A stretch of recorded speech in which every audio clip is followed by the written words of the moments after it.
Writing inequalities from situations. Sometimes writing an inequality from a situation is really straightforward. For example, you must spend less than 3 hours playing video games. It uses the word less than in the situation, and you would just write X is less than 3 hours. These first two examples are similar in that they are pretty straightforward. You can pretty straightforwardly translate the English into math. You must be taller than 48 inches to ride the roller coaster. Taller than means your height needs to be greater than 48 inches. So we represent that as X is greater than 48.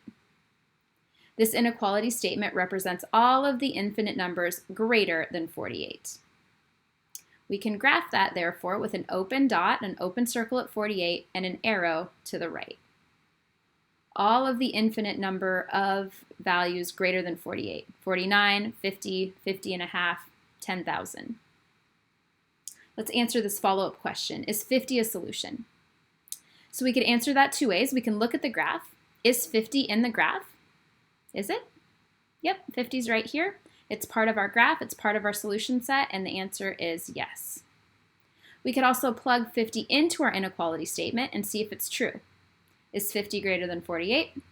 Yep, it's a solution. Next example is also pretty straightforward. You can buy the video game if it is less than $50. Okay, not pretty straightforward, very straightforward. X is less than 50 represents this situation.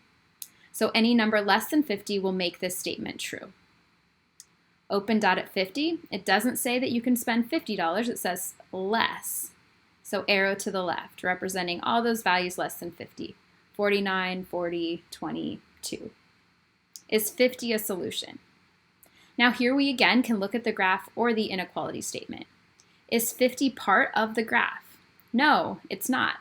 That's why we have this open dot here to show that 50 is not part of my solution. Similarly, if I plug 50 in for my variable, is 50 less than 50? Nope. 50 equals 50, but it's not less than 50. Okay, so those were pretty easy. Some of these other situations use some words that are really, I think, pretty confusing and require some practice. Let's look at this first one. On the freeway, you can drive at most 65 miles an hour. I think that's a 65. So at most uses the word most in it, which sounds like more, but that is not what the inequality symbol here. So at most means you can drive 65, you can drive 64, you can drive 63, but the most you can drive is 65 miles an hour. So at most is actually represented by a less than or equal to symbol. So you can drive at most 65 miles an hour is X is less than or equal to 65. The numbers that are solutions are 65 and all the numbers lower, 64, 63, 60, 59.5. So let's go ahead and record that above.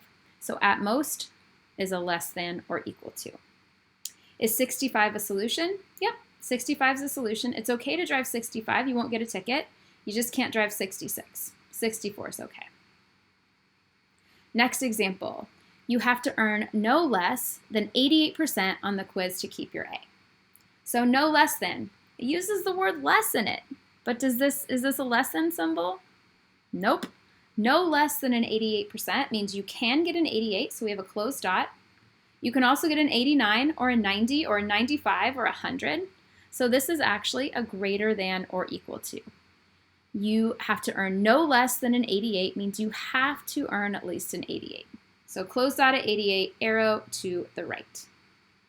No less than is a greater than or equal to.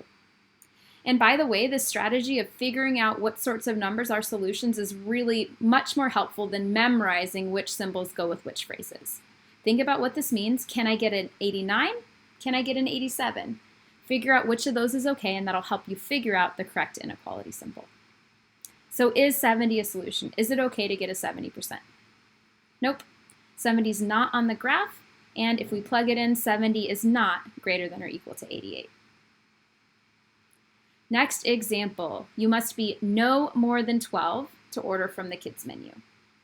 Again, we have the phrase more, so is it a greater than? Nope. No more than 12. What that means is you can be 12, so I'm going to go ahead and label a 12. It's okay to be 12, but can you be 13? You cannot be 13 in order from the kids menu. You can be no more than 12, means it's okay to be 11. It's okay to be 10. It's okay to be 9. It's okay to be any number less than or equal to 12. What's not okay is to be 13.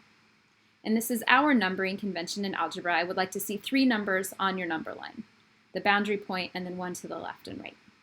So is 15 a solution? Can you be 15 in order from the kids menu? Nope. 15 is not on my graph, and it's also not in my inequality statement. My inequality statement will be x is less than or equal to 12. It's okay to be 12 or any number less than 12. No more than is also a less than or equal to. You must be at least 17. It's got a less in it. Is it a less than? Nope. At least 17 to see an R-rated movie. So at least 17 means you can be 17, you can be 18, you can be 100, but you can't be 16. So at least 17 means x is greater than or equal to 17. Is 30 a solution? Yep, 30 is a solution. You can be 30 and you can go see an R-rated movie legally. So at least is a greater than or equal to. Now again, I really don't want you to memorize these phrases and which goes with which. I don't want you to think that it's just always the opposite of what you think. I want you to look at the situation and think what sorts of values make the situation make sense, and then use that information to determine, are we talking about a greater than or a less than.